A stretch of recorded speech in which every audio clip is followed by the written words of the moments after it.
The broadcast is now starting. All attendees are in listen-only mode. Hello, everyone. This is Alan Schimmel, Editor-in-Chief, DevOps.com, and welcome to another DevOps.com webinar. Today's webinar is sponsored by our friends at Micro Focus, and its title is The Top 5 Challenges in Scaling DevOps for Brownfield Environments. It's going to be a great webinar because we've got two great panelists. But before we jump into that, let me just take a second and tell you how we'd like you, our audience, to participate. First of all, we want you to ask questions. If you have a question, don't hesitate to ask. There are no dumb questions. For everyone using in your GoToWebinar control panel, there is a section there marked questions. And if you can make the arrow point down or caret point down so it expands, you can see, you can ask your questions in there. When you type your question in real time, a couple of good things happen. First of all, it gets queued chronologically, so you kind of reserve your place in line. It's like call ahead. Number two, we have a record of it. If we get so many questions that we can't answer everyone's question live online, we can ask our panelists to maybe give us a written answer or send it to you directly, and we will post those written answers. Number three, you don't have to worry about forgetting your question when it comes time to ask questions, because it would have already been written down.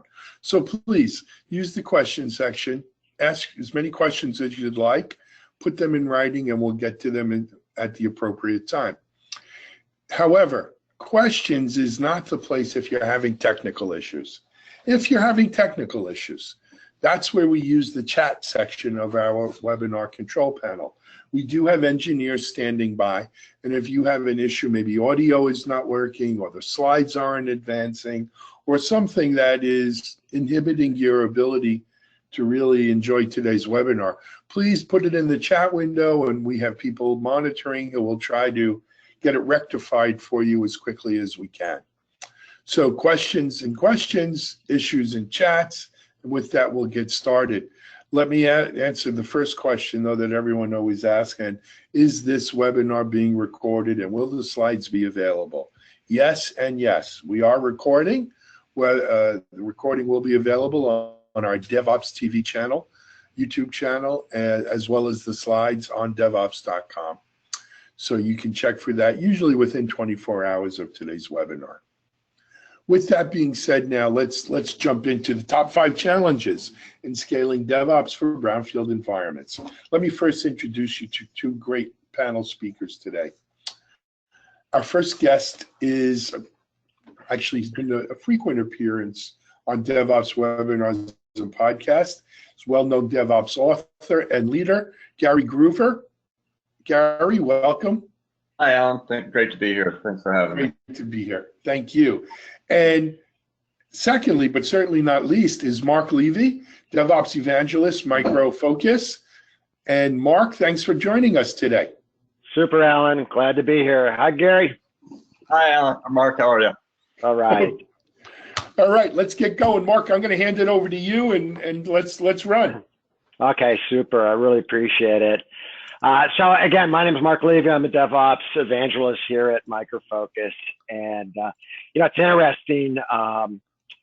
Around 2008, I began to exclusively almost focus entirely on software delivery, and we were building a solution at the time, and I teamed up with my architect at the time, and we went and visited many customers, both in Europe and the United States, and spent several weeks on site to try and understand how they deliver software. And what we found was very complex and fragile systems in these very large enterprises being driven by very talented teams, and having heroic efforts. They were using things like Microsoft Excel and Word to manage their software releases. And actually, at the time, it was very important, to move fast and not break things as well.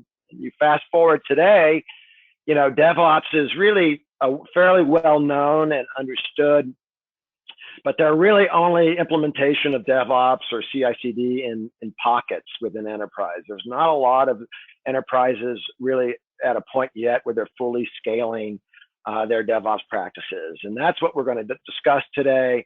We have Gary here, who has a unique experience as an executive who has scaled DevOps at HP and as a consultant leading executive workshops and how to scale DevOps, and he's going to give us a great perspective as well. But first, what I'd like to do is sort of level set on DevOps for a moment, because many people have many different views. And this is really Gene Kim's personal definition, which really aligns to what we've been focusing on a lot at Micro Focus. It's really about outcomes and business outcomes. Gary, what are your thoughts on this? Well, Mark, I really like this definition because it gives you a framework to think about.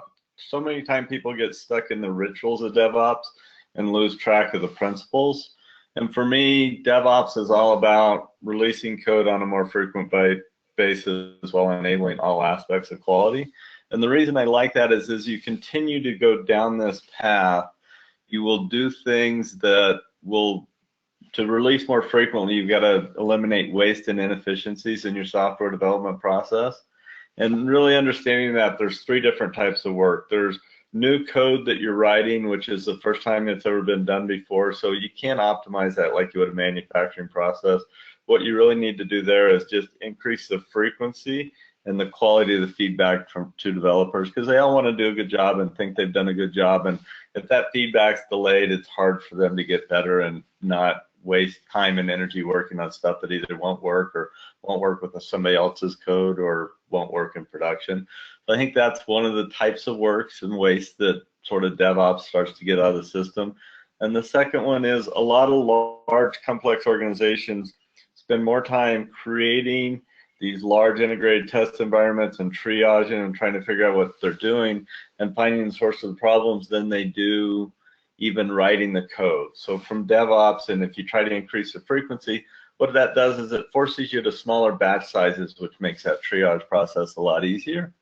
And then the third thing is there are repetitive tasks in software development, and these are your create an environment, it's a build, it's a deploy, it's a test, all those different types of things, and those things you can automate, and that's a big part of what we do going down the DevOps journey, and we automate them for a couple of reasons. One, or for a few reasons. One is, you know, if you're doing something manually that can be easily automated, reminds me of Jez Humble's favorite joke, which is, what do computers do when they find out you're manually doing something that's easy to automate?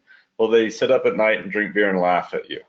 And so, you know, just automating something that can be automated so the computers can do what they do well is key. But the other thing that does is it enables you to do more frequently in smaller batch sizes and increase the feedback. So those are the types of ways to go after. And I don't know that you do DevOps for DevOps' sake, but what I find is when you go through the process of trying to increase the frequency, reduce the batch sizes, and go through those things, you take a lot of waste out of the system that your organization's been having to brute force its way through for years. And I think when you start with this definition, it really provides you that framework for the organization to get on one page about how to go after these things. Nice. Yeah, it provides a really good sort of guidance within your practices. And like, you know, these original practices, these DevOps practices at first were sort of targeted for, or developed by these sort of web scale Silicon Valley companies. And today we're going to really sort of, you know, see how they map or how they need to be modified to sort of map towards the large enterprise or brownfield environments. And so, you know, with enterprise DevOps, really it's the same principles, but really this whole new challenge, because scaling DevOps practices in large enterprises that have hundreds of applications and geographically dispersed teams, they have typically both loosely and tightly coupled architectures, present really some unique challenges. Wouldn't you agree, Gary? Scaling DevOps for a team of 10 versus a team of 100 is quite a bit different. And this is what we want to really sort of drill down and talk about today. And so, you know, along with that definition, you know, you've highlighted in your book sort of the goals. And so what I'd like you to do is maybe if you can sort of break these down and parse down some of these statements and these goals of enterprise DevOps, then this can help frame some of the challenges that we're going to address today. Yeah, I think the first thing is you need to define what your deployment pipeline is. And for a lot of the unicorns and a lot of these either small organizations or large organizations that have loosely coupled architecture, a deployment pipeline can be a group of 5 to 7 people that are able to individually develop, qualify, and deploy their code independently at any time that you want. And that's a lot of what you'll see the unicorns doing, is deploying very frequently based on that. They don't deploy all their code every day, but they have different parts and bits that can always be deploying. So they're doing it, you know, hundreds of times a minute type of thing on that scale. But when you've got large organizations, what you tend to find is larger, tightly coupled organizations where the number of people that you've got to work to coordinate is much larger because their code is tightly coupled. So that development, qualification, and deployment needs to be done in coordination. And you want to make that as small as you possibly can because it's easy to coordinate and improve small things and large things. But if you've got an architecture that's tightly coupled, you need to realize that. And so you make the deployment pipeline as small as you possibly can to get local ownership.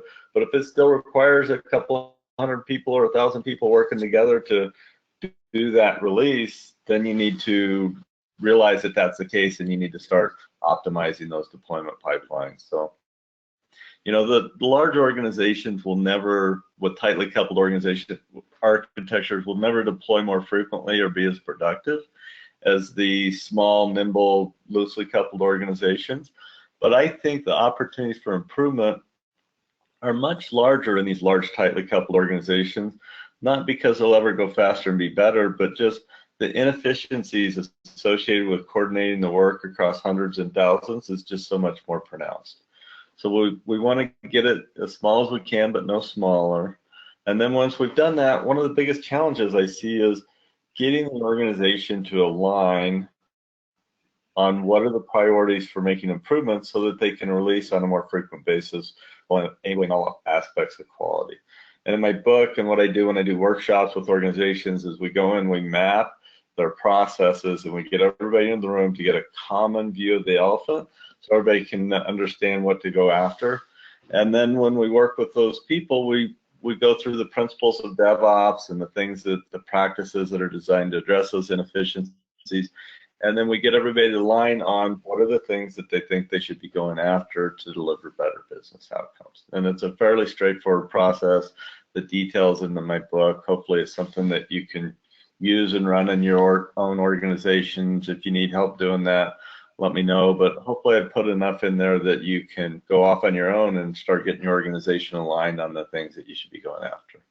Right. And so that sort of highlights, you know, and parsing down sort of how the process of sort of implementing a DevOps practice. But first, you really got to, you know, that's going to drive a lot of change, right? So what you really need to sort of look at, and you've talked about it in your book as well, is this whole idea of creating this culture, right? DevOps talks about it. It's one of their main principles of this DevOps culture, this culture of continuous improvement. And sort of that sort of rolls into sort of, I think, one of the first challenges, because a lot of people don't really sort of understand, well, how do you change or how do you create this culture? And so I look at it, it's, you know, challenge number one, sort of how to change the system, really to change the culture. And I really like this Deming quote, right? A bad system will beat a good person every time. You know, I think in some ways it captures a main challenge when implementing a DevOps culture. And Gary, I want to get your thoughts on this in a bit here, because leadership is so important, and it needs to be really willing to change the system of work, right? The system, not the employees, are really the cause of the problem. And if you want to change a culture, you need to define really the desired actions and behaviors, and then really design and update the system or the work processes to reinforce those behaviors. So if continuous improvement and change is desired, and you're going to drive a lot of it with this sort of DevOps transformation at the enterprise level, then you need to ensure that the system is designed to support that. If your ops team is measured only by, let's say, mitigating risk, and your dev teams are only measured by delivering change, there's really a conflict in the system. And so, I'd be curious, Gary, from your perspective, you did this at HP. So what were some of the things you did, to change the system? And then also in your workshops, how do you position this with executives? Can there be a bottoms up change, or is it really, we got to get leadership on board? And if leadership is not on board, why not? I think there's a couple things in there. One is, I always start with not doing DevOps or Agile or any of those other things. I start with, what's your business problem? What about your software development processes and meeting the needs? And I find that works better for executives.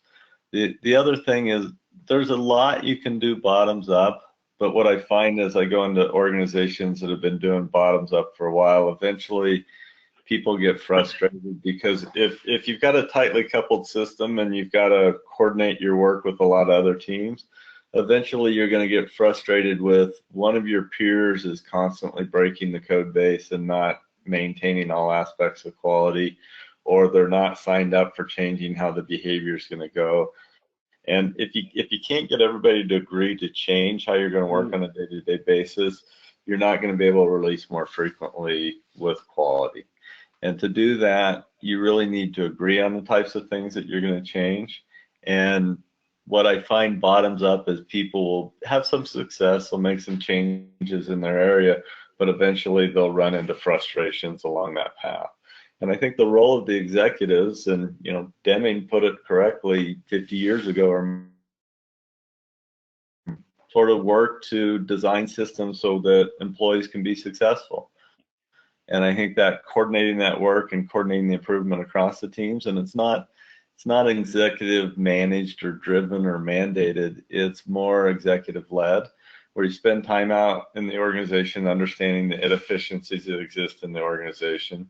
And then you get the team to agree on what things you're going to try to do, and then you hold regular checkpoints on that continuous improvement process to make sure you're going down the journey. And I'll go into organizations and I'll start by going through the process of mapping it out, working with a specific team on a deployment pipeline, and getting those teams signed up for what they can do. And then if I can get it, my ideal scenario is the very next day I do an executive workshop with all the executives in the organization to introduce them to the principles, but also show them what their team's going to do and the types of things that need to be improved. Because, just like all the engineers think and want to do a good job, I think all the executives want to be being successful and doing what's best for their company. And a lot of this is helping to educate them about it and helping to show the inefficiencies that exist in their current systems and helping them show the types of things that the team wants to prioritize to go fix. And then the other big challenge, and here's one of the reasons why it's really helpful to have the executive engagement, is one, not just the alignment across teams, but two, you need to find some bandwidth to sharpen the saw. And a lot of organizations spend all their time and energy just cutting with the saw, and it gets dull and it gets inefficiency, and they're weighed under technical debt. And you need them to help find that buffer in the organization to get the saw sharpened. And working with them on that is important. So it's helpful if they're engaged and understanding what's needed to be changed, and if they're helping to lead the change is really ideal. Right, hey guys. Mark, if I can, I'd like to interject another pattern into the discussion, and interested in both Mark and Gary's thoughts. And that is, beyond bottom up and top down, there's the so-called middle out kind of pattern that we see, where it's not necessarily the low, not to say they're low level, but it's not the engineers per se, nor is it the C-level, but it's that mid-management layer, who many feel, are threatened by DevOps, but they sort of lead the charge, or at least the evangelizing, and helping to bring a top level kind of executive sponsor. Gary, familiar with that model? Have you seen it? Yeah, and this is where I tend to think about, you make that deployment pipeline as small as you can, because you want the lowest level of management to lead and drive the continuous improvement effort. But that people or group of people needs to be the level of management that can see see all the way across that deployment pipeline. Well, that may be a team of 50, a leadership team over 50. It may be a leadership team over 5,000. It depends on how tightly coupled your architecture is. But as much as possible, that's why you want to make the deployment pipeline as small as you can, so that you have a role for these mid-level executives to play in terms of leading and driving the changes. And in different parts of the organization, they should be prioritizing different things because there's different issues that are keeping them from releasing more frequently with quality. Yeah, we see sort of that director level or senior manager level a lot helping bootstrap the initiative, and they're able to sort of land and expand and deliver a better business outcome, and that gains momentum. I think the hard part is trying to scale it out cross organizationally. But I mean, it's true. Like at the director level, you can get that initial success. The beginning of sort of the J curve of those initial success, and use that as momentum to begin, drive the initiative further. So I think super key, position there to help drive the initiative. But again, scaling broader is going to require, I think, a higher level of executive sponsorship. And the other thing I would say is, if it's a different deployment pipeline, help them apply the principles, but don't try to mandate the practices. Because if you want the different teams to take ownership for their change and drive the organizational change management, it needs to be their ideas, and it needs to be based on the things that will provide business benefits to them the soonest. And that's going to be different for different deployment pipelines, which is why I say break it down into as many deployment pipelines as you can, and then optimize each of those deployment pipelines with the leadership of each deployment pipeline, applying the principles to prioritize the practices that'll make the biggest improvements. Yeah, and that sort of flows really well right into this sort of challenge number 2, because you were sort of hitting on it, sort of this idea of system thinking, across the enterprise. And like we've mentioned, oftentimes DevOps is implemented at the team level, right? Leveraging DevOps practices within context of, a particular deployment pipeline. And by employing, system thinking kind of concepts within the scope of that pipeline, the team can ensure that local optimizations really don't jeopardize the flow of the entire pipeline. But in large enterprises, in order to be successful, should there be, and this is the question to Gary, another level of this abstraction where system thinking is pitched really above the individual deployment pipelines and product teams, so that, you look at someone's looking at the whole system as it is designed to work versus how it's currently working. And it really goes back to, your original slide on goals and documenting all of your existing pipelines, which, by the way, I don't know how many people currently have up-to-date documents on their flow.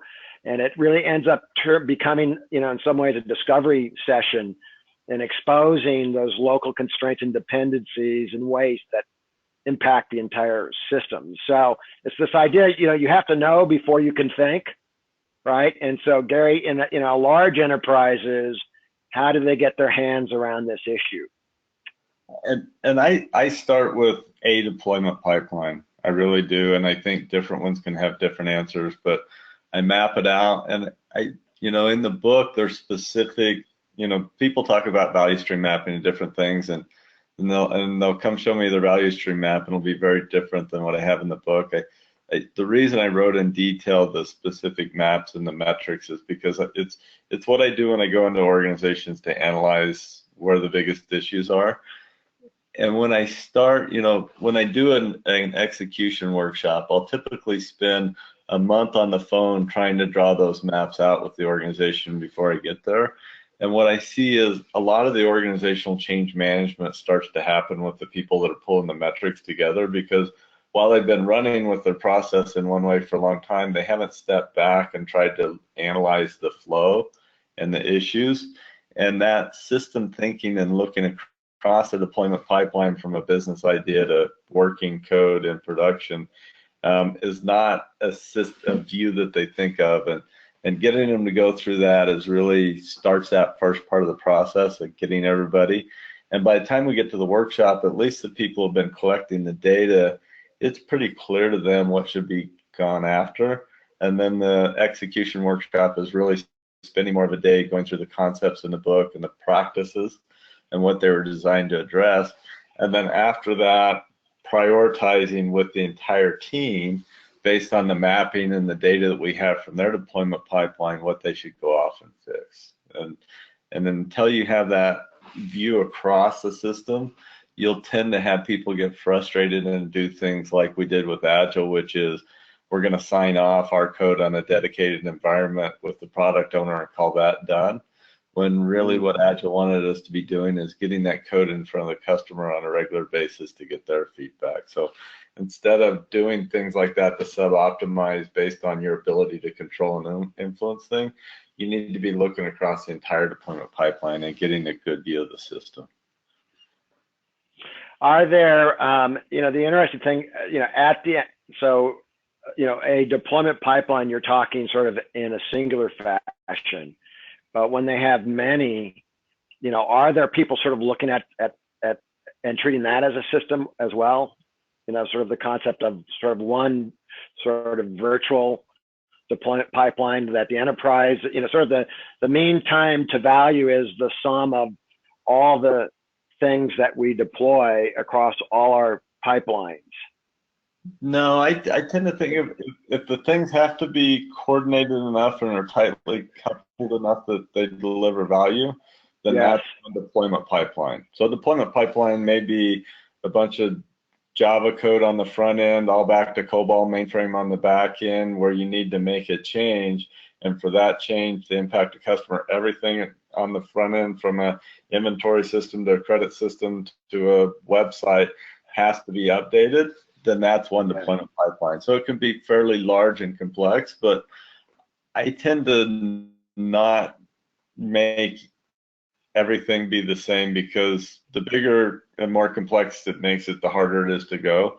So I tend to focus on applying the principles to these different ones and not think about how to apply it overall across the thing, just because trying to get everything in a huge enterprise going the same way and the same approach is going to be so slow, and the types of things that you're going to roll out are not going to be helping every organization the same way. So, the maturity models and some of that, I tend to really lean away from for those reasons. I see. Like scaled safe, right, has some configurations that sort of focus on the broader, and I keep on, sort of the construct is the scrum of scrum and scrums, that kind of stuff. And you're more into, no, let's distribute and empower the teams, right, to go as small as possible, but no smaller, to enable their agility. I think that's where you're sort of evangelizing, right? Yeah, and I think SAFE would kind of say the same thing. The scrum of scrums would be of a deployment pipeline, because those are people that have to work together to deliver the code and coordination.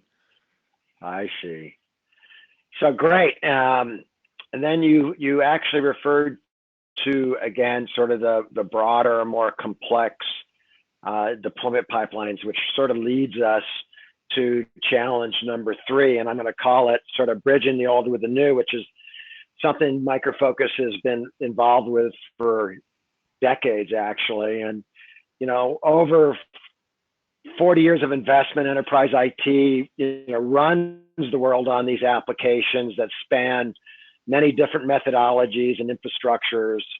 COBOL apps connect 500 million mobile users on a daily basis and power 70% of all business transactions. And really, in some ways, the future of enterprise IT depends on the ability to innovate faster with less risk, but they have to, because of fixed IT budgets, unlock this value of their existing core business systems while being able to leverage, disruptive technologies or new technologies such as cloud or mobile. And so there's this sort of bridging effect within the value chain, and it's, not just really delivering legacy code faster in some ways. It's about optimizing cost. And we really haven't talked a lot about cost yet in this discussion, and efficiency of existing infrastructures, while providing the ability to automate and integrate into, sort of the tool chain. And, there's this, this challenge of as the business demand increases, the delivery gap really widens across this, across from legacy to contemporary infrastructures. And, many people believe that you have to implement a bimodal kind of strategy, or you actually referenced like go through an agile transformation. But do you really have to do those things to do DevOps? I don't think neither are true, although agile really should be a goal. Accelerating application delivery is the #1 reason why companies implement agile development methodologies, but agile by itself isn't sufficient. Like you mentioned, done is not just, handing it over to ops. There are many delivery bottlenecks downstream. And likewise with bimodal, in some ways it really just creates bigger silos and doesn't map to that value stream of the business that you've talked about. So, how do you sort of implement, and this is sort of back to the discussion of complex deployment pipelines, how do you modify practices like CI/CD to support, these types of value streams? I fundamentally, this whole thing came out with bimodal a couple of years ago, just because the people felt like the tools for the mainframes weren't working and weren't effective. And so they came up with this idea, well, there's these parts of the business that can go fast and parts that have to go slow.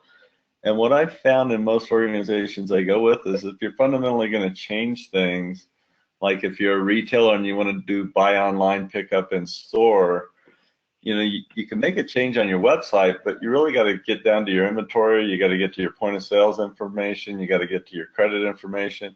And a lot of that sits on legacy systems and will for a long period of time. And that's why I don't think bimodal works in large organizations, just because the architecture is too tightly coupled and the changes that we're wanting to make to bring value to our customers are too dependent on these back-end systems. So your back-end systems need to be able to move at the speed that your business requires. And you can do all this fancy stuff with your web front-end things, but eventually you're going to have to figure out how to move faster with your back-end systems. And one of my favorite presentations I saw in back-end system was Rosalind Radcliffe sort of said, mainframe systems aren't bad. It's just we can't continue to do development on them the way we did 30 years ago. Processes and approaches have changed and evolved, and we need to apply those same principles and practices to our back-end so they can move quickly too. If I can add to that, gentlemen, and Rosalind is a great spokesperson for mainframes, but the folks at Micro Focus and many of the companies that service that mainframe market have done a tremendous job. And if you look over the last 18 months, 24 months, you'll see that the tools available to the mainframe teams and the mainframes themselves, even the hardware, there's just no reason to use bimodal as an excuse anymore. You could run containers on mainframes today, right? I mean, there's very little I think you can't do, and it's still, as the slide says, 70% of all business transactions are on COBOL. They still power so much of our infrastructure that it's not going to go away. And to try to think that we're going to live in two separate worlds with some kind of quantum connection or something, it doesn't hold water. I mean, that's my personal opinion. And I think the biggest challenge here is not whether the tools and the capabilities are there. It's that a lot of people who've been working on these large mainframe systems have been doing things the same way for 30 years. Getting them to embrace these different ways of working is going to be the biggest challenge. Yeah, it's cultural work, the system itself, changing the system of work. is key. You know, the other thing too is sort of the discussion is, can DevOps also,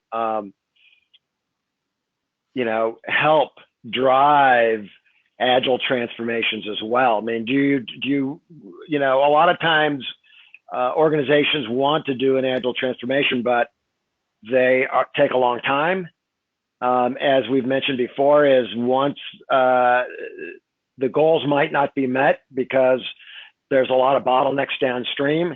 And like how you've mentioned early on in the discussion, Gary, about how development is sort of the variable task and sort of the software delivery is the mechanized, repeatable part of the pipeline. Would it be more advantageous to have the mainframe and sort of the brownfield organizations focus on automating, you know, the software delivery part of that pipeline as opposed to doing a waterfall to agile transformation? You know, I tend to focus on the practice or the principles as opposed to the rituals.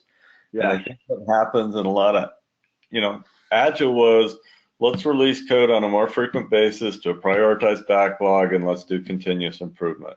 It's not a lot more complex than that. Yeah. And a lot of organizations completely, I'd say DevOps came up as a term just because in the enterprise, it was so hard to release code on a more frequent basis that the agile teams forgot that principle and sort of sub-optimized the system around it, and then everybody focused on the rituals, and it was all training on the rituals and getting that going. I think, you know, and even in agile transformation, I'd say let's start with the agile principle of releasing more frequently, which is what DevOps is, because I think what you'll find is that you set up that deployment pipeline, it'll be the forcing function that aligns the teams. And what I found in the HP transformation, where we get a 2 to 3x improvement in productivity, there weren't a lot of dramatic differences in the teams that applied the agile practices at the teams levels. And there was, but we got a 2 to 3x improvement because we focused on the more of the DevOps or that agile principle, releasing more frequently and keeping the code base more stable. And what we came to the conclusion was that's the first order effect in large organizations with tightly coupled systems.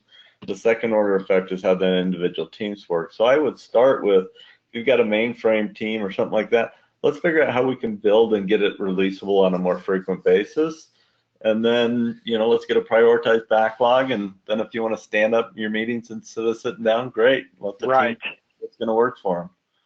Yeah. Ultimately, think about the outcomes, not the rituals.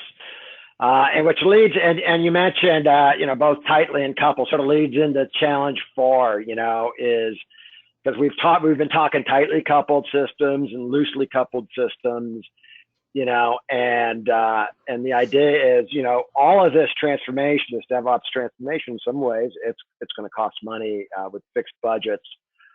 You know, you can't optimize everything, and so where do you start with your optimization? Let's say you've documented. Here's an example. Let's say you've documented your deployment pipelines, and you may have several loosely coupled pipelines, you know, that have different attributes. Maybe they're high growth and they drive lots of changes, and you need more resources, as an example. But you also might have tightly coupled pipelines that might be waterfall and include mainframe, and maybe low growth, but drive a lot of the existing revenue. You know, and also have a high cost of support. And this is where sort of that original bimodal went. You know, the bimodal crowd might sort of take the tightly coupled apps or the pipeline sort of off the table and say, let's just optimize on the loosely coupled. But so what's your take on, you know, how do you prioritize this?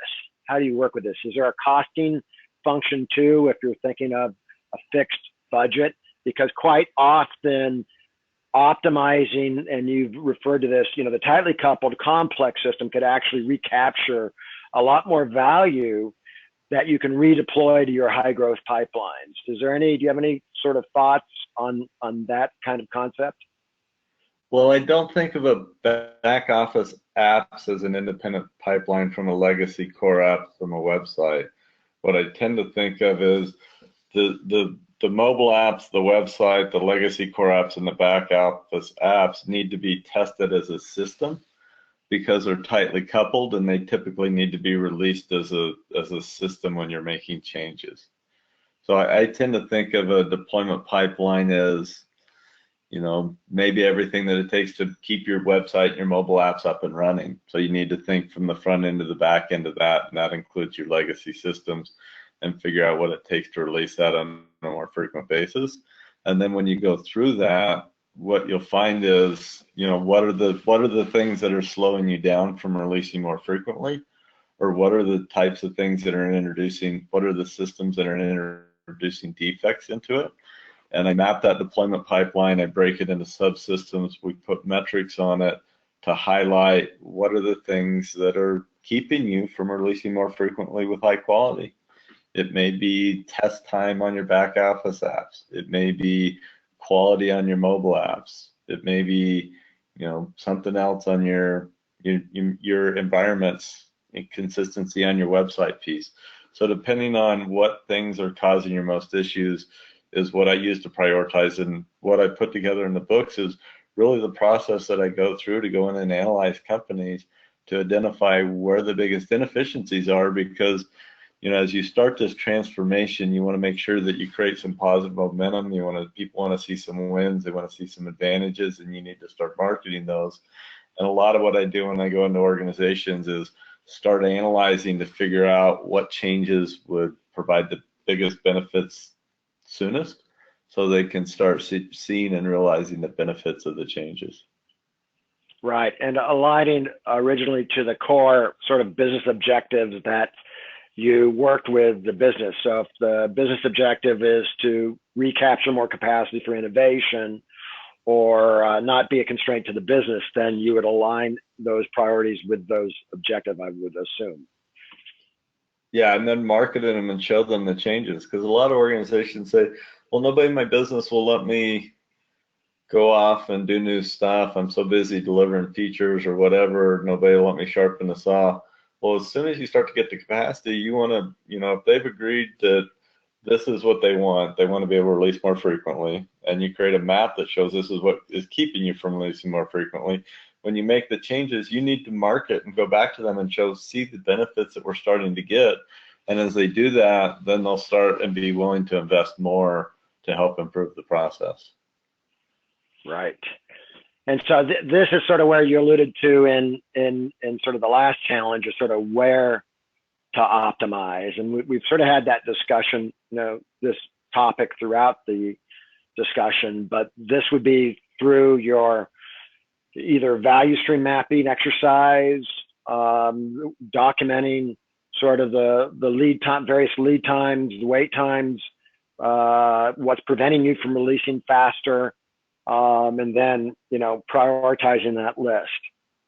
Yeah, and what issues are you seeing where in your deployment pipeline? You know, there's a lot more detail in the book. You know, if you want to copy the book, you can go to my website and download it for free. There's a sample, and go to the end and get the rest of it. But it has a lot more detail on it. You know, people say value stream mapping, and yeah, that's what it is, but it's kind of a specific value stream with specific metrics, and that I think identifies where the inefficiencies are. So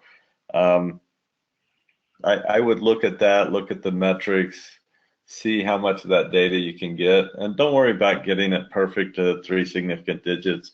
You're just trying to get a good enough set of metrics, accurate to 1 significant digit, that everybody in your organization can come and look at it up on the wall, see the metrics, see the inefficiencies, and agree that fundamentally we ought to go fix these things. Because right now those things are occurring in your organization, but you're doing them at a low enough frequency, everybody's able to brute force their way through it. And what we're trying to do when we increase the frequency is force you to address that waste and inefficiency, so everybody can move quicker and the value can flow through your organization much easier. Yeah, got it. And also, so what about timeline? We always talk about this journey. And I've seen, looking at many case studies, sort of this J curve kind of effect.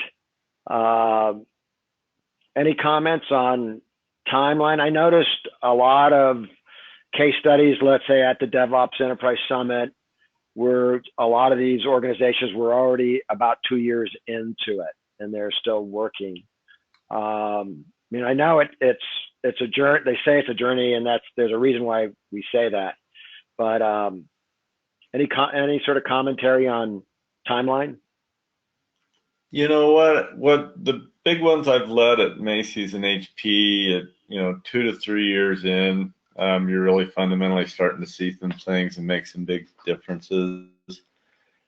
When I do my execution workshops, I stay engaged with the companies for at least 6 months, and what I'm starting to see is about 6 months in, once I've tried to fix things and solve things, they're really starting to appreciate the principles and the practices. And one of the reasons that I start this way and I do the 6 months checkpoints is, one is, I'm not sure I could explain everything to everybody that they needed to learn in the first workshop and they get it. And the other is really exemplified by, I've been working with this guy for it's probably 7, 8 months in, and he finally said, Gary, you've said that 5 times and I never understood what you're talking about. But now that I'm dealing with that problem, it makes perfect sense, and you go down that path. So what I'm seeing with organizations is it's usually about 6 months in before they've made enough changes to understand whether they're really looking at the first layer of the onion or the real problem. And then it takes them about that long in to really start conceptualizing and really fundamentally getting it. And then it's a while to implement, because at some point you're going to go down this path, you're going to get your deployment pipeline set up, you're going to get some test gating your code, you're going to get more stable, you're going to get your feedback localized, you're going to go to smaller sizes, but then you're still going to have some manual lengthy testing in the process, and it's going to take a while to get all that out of the system. But eventually it just becomes a way of work, right? A way of working, this idea of continuously improving the system.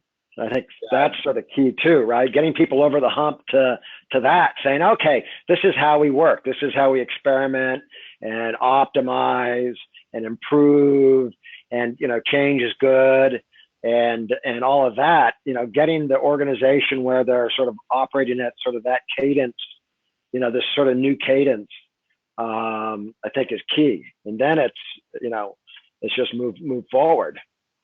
Yeah, I think if you go to the Netflix of the world, the prevent velocity, and they show you that they're deploying, hundreds of times a minute or whatever it happens to be, what you'll hear them talk about is not how great they are, or you'll hear them talk about what all else they have left to fix.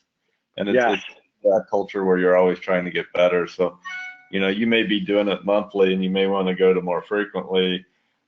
They may be doing it, hundreds of times a minute, and they're seeing different challenges. So you will always have that culture of continually wanting to get better. Yeah, super. So just to sort of wrap it up, and we want to leave a little time for questions. Gary mentioned the audience can get a copy of Gary's book. We have the ebook. They can download that at no cost. There's a link there as well.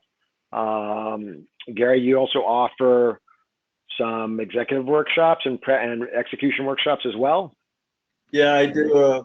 The full meal deal is 1 day work, and it's probably a month ahead of time mapping stuff out, and then a day-long execution workshop, and then it's the monthly coaching for 6 months after that. Do that 1 day. I hand it to my technical team to do a technical workshop with engineers the day after, because they're excited and they want to make some changes, and getting all their questions answered up front and getting some parts of their deployments stood up helps the momentum of the change. And then usually I'll spend a half day with the executives afterwards, trying to introducing them to these ideas, concepts, and then letting them hear from their teams what they learned when they map their process out and the types of things they're trying to improve. So it's a lot of the ideas that are there in the book, and hopefully there's enough there that you guys can go off and run with it and make it work. But sometimes I find that some organizations like to have somebody come in from the outside and help them along that journey, and more than willing to do that. And I think part of it is just having somebody to provide the ideas when you're addressing specific problems makes it easier. Super. Okay, Alan, any questions sort of over to you? We got a couple minutes for questions. Yeah, I don't think we're going to have enough time for all these questions, but we'll do the best we can. Let's get started. So let's start off some what I think are simple ones, but not so much simple as foundational. And this was an early question that came in from Santosh, and it was, can you tell me the important differences in your mind between greenfield and brownfield environments? So just a little level set. Mark? Well, again, I think, why we sort of titled this, it's about this sort of bridging the old with the new. Greenfield is pretty much, you have a new slate, you can institute any kinds of development processes or infrastructure that you want to build out. Typically, a lot of startups can start that way. With large enterprises, the hard part is really going from A to B or bridging from A to B, as our discussion about mainframe or legacy infrastructures. That's the hard part. Yep, agreed. And that brings us, that's actually a good segue into our next question from Randy. And that was, our issue is that we have a waterfall infrastructure. This is because of how the testing and how the projects were designed. How do you just walk away from that? Gary or Mark, you want to hit on that? I'd want to understand what makes it a waterfall infrastructure. I mean, are we waiting too long for environments? We plug in stuff, we plug in hardware in, we have to order it. I mean, good question, and it's not my question, right? Randy asked the question, but reading into because of how the testing and how the projects are designed, I'm assuming that, at the architecture stage and planning stage, Gary, they're planning, the linear testing, non-automated testing. I'm guessing, and Randy, feel free to type in. And that could be it, or it could be something different. What I've seen, one large organization started their DevOps journey just by figuring out how long did it take them to get Hello World up and going in a production-like environment, following their standard processes. And they turned that experiment off after 250 days, not because they had the environment up and going, but because they understood the constraints. And then they did the same thing on Amazon Web Services. So for them, their DevOps journey was all about speeding up the time to get new environments available for different people. And so that makes it. Yeah. Sorry, Gary. Yeah, I mean, it comes back to sort of documenting, your deployment pipeline and understanding your constraints, even in a quote unquote waterfall infrastructure. If you look at that and you document sort of where your lead times are, you might highlight something that you can optimize, and it would have a big win. We had one customer that was spending 6 weeks just requesting test environments. It was a 3-tiered app with a mainframe on the back end and a Java front end, and it took 6 weeks and actually $3 million a year to manage that environment. And they created a solution to actually provision and deploy on AWS, and they were able to get it down to 120K a year from 3 million and provisioned in hours. So that was a huge win with a quote unquote sort of waterfall infrastructure. Sure. I'm sorry, get Gary. Or it may just be culturally getting people to start the CI process and integrating these systems more frequently, like you said, Alan. So until I understand the source of the problem, it's hard to figure out where to go. If I can also, this is a very frequent question that we hear from our readers at DevOps.com, and it really kind of goes back to where do we begin, right? It's great if we're all starting in a greenfield, open, clean slate, but we have projects that are already planned, and we have this whole culture of how we do things.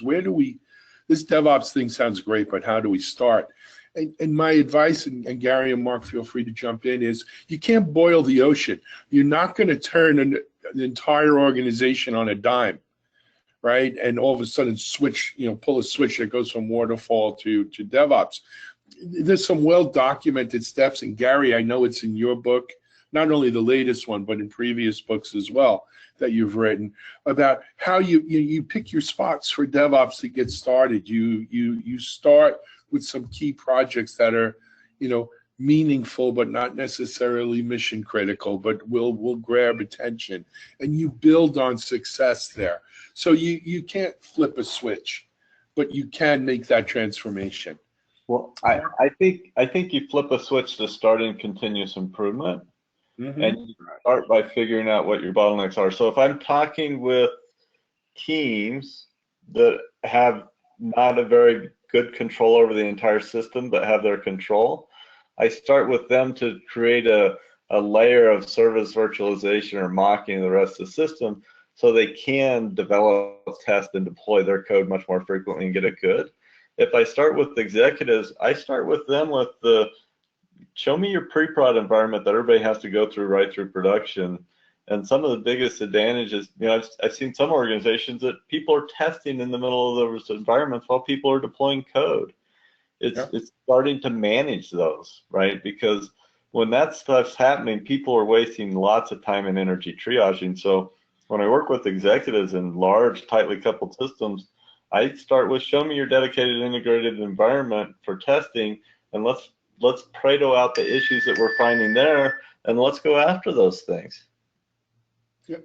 Just background, Randy did chime in that he was referring to non-automated testing, excuse me, many concurrent projects and many development swim lanes, and that their DevOps environment is the break-fix environment. So just to give us a little flavor there.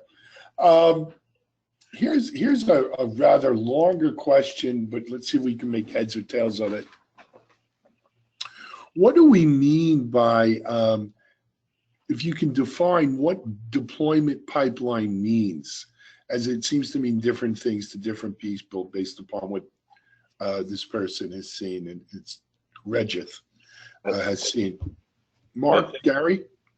For me, it originally got introduced by David Farley and Jez Humble in the Continuous Delivery book, but it's everything from a business idea, code going to the developer, an environment being available for testing, the testing being done, a decision being made to roll it into production, rolls into production, and then monitoring it once it gets into production. That whole flow from business idea to high quality code working in production. Yeah, I tend to agree. I mean, some people think it starts with just the check-in, but I think there's definitely backlogs and constraints prior to that. So I tend to agree with Gary. It's better just to agree on the construct, and it really, the name in some ways doesn't really matter, just to get everybody on the same page, but of what the construct is and the concept, I think that's key. Yep. And follow on to that then, and Mark, will let you answer first, then go to Gary. So does it make sense to split a large, long deployment pipeline into shorter ones to make it more manageable? And if so, what's the criteria we should use to split deployment pipelines? Yeah, well, I think it's back to Gary's sort of first assertion on the enterprise DevOps. You want to make them as small as possible, but no smaller. And so the idea is, could you reduce the dependencies so you can have your product teams totally empowered to manage that pipeline? That's as small as it should be. But if it's a complex environment where there are a lot of dependencies across teams, that might be a little more difficult without making architectural changes. Gary? All right, repeat the question real quick, Alan. So the question, basically, if I could boil it down, was how do you split up a large, long deployment pipeline into shorter ones? How do you chunk it up? Which is kind of from Agile and stuff like that, right? Well, I tend to start at the architecture. Give me an architecture, and I'll break that into subsystems. I forget which chapter in the book, but we show how we take a large complex system and we break it into smaller subsystems with service virtualization or mocking. And what you do is you're starting to break down that large complex architecture into smaller pieces that can work in a little more independently, get their feedback quicker, and make sure that each piece is stable and ready before it goes in integrated in that large environment. So that's what I'm saying. When I work with the small teams, it's how do you keep your subsystem stable? And when I work with executives, it's how do you not let any of your subsystems break your large enterprise environment? So I started there, and some people say you should start with microservices. I tend to think about, DevOps is a lot about coordinating work across people, and the smaller number of people, the better and more efficiently it'll move. So instead of going to a bunch of small microservices, it'll take forever. Start breaking your system into smaller pieces with service virtualization or mocking, which is basically automated tests that enforce the architectural purity or cleanliness and make sure nobody's allowed to be able to break that interface between those subsystems, and then those subsystems can start to behave and work a little more independently. So I tend to think of it that way. Absolutely. Guys, we're past the top of the hour and we need to call it a wrap. But before we do, just one comment from Paul Thompson, who says all this DevOps cultural talk reminds him of dog training, which isn't so much about educating the dog as it is about educating the dog's owner. So we'll leave it at that. I want to thank Mark Levy and Gary Groover for appearing here today. I want to thank Micro Focus for sponsoring today's webinar. I think it was a great webinar. There are some other questions. I know we didn't get to them all. We'll get them over to Mark and Gary and see if we can get them answered. But that's all we have for today, everyone. Gary, Mark, thank you. Thank you all for listening. And we hope to see you again on another webinar from DevOps.com. Until then, this is Alan Schimmel, everyone. Have a great day.